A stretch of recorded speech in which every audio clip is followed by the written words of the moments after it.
The situation in Taiwan is expected to top the agenda when the US and Chinese presidents meet at the G20 summit for their first in-person encounter since Joe Biden took office. Joining us now is political analyst, Professor at Curtin University, Joe Siracusa. Professor, thanks so much for joining us this morning. Good to see you again.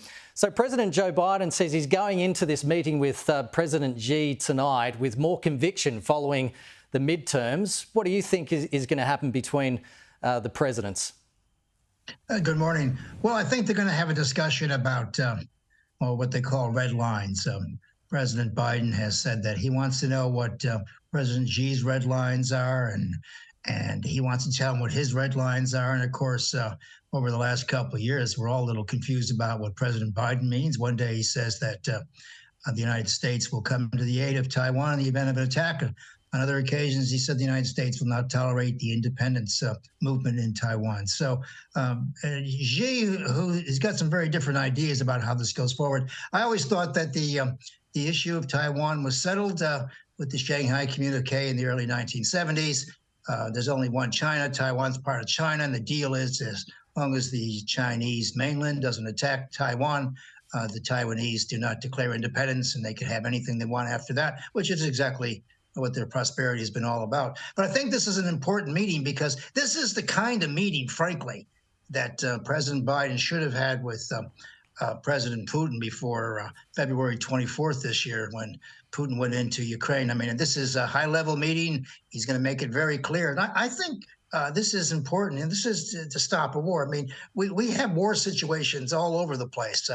With the proxy war in Russia could go, in Ukraine could go wrong. We could have a problem with Taiwan. We could have a problem with Iran or North Korea, and there are all kinds of nations in East Asia that can start World War III without us. So we have to be very mindful.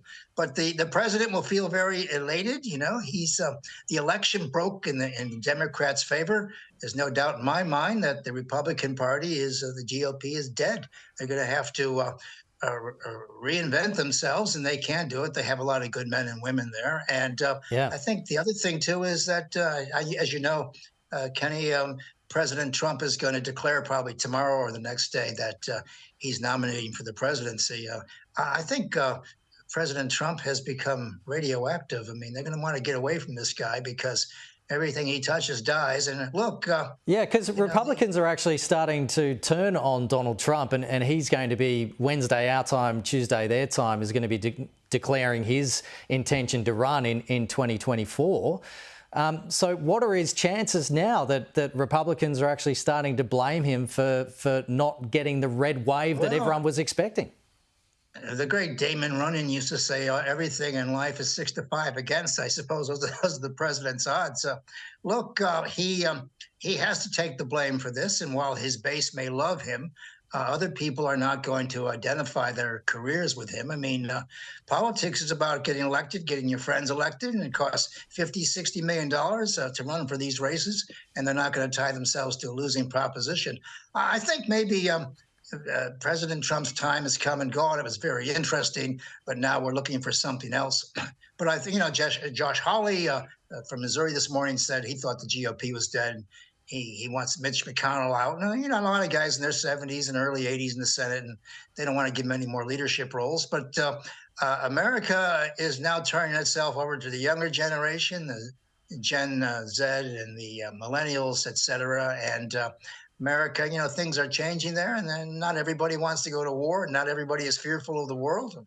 But, you know, these trips to these multilateral conferences in Bali and in other places suggest that the United States wants to stay involved in the world.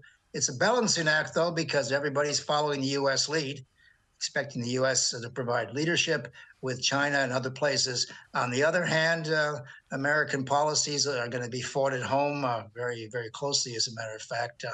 And I think the American people, particularly when Congress is taken over, when the House is taken over by the Republicans, are going to start to hold back money on Ukraine. So that's going to be another issue. So we have to look at the diplomacy to get out of that place. And the United States is being asked to do a lot of things. I don't know if President Biden is up to it. I don't even know if President Trump was up to it. Yeah. But, you know, the world is changing, and the United States has to change too. Well, it's good to get your thoughts this morning. Professor Joe Siracusa, good to see you. Thank you.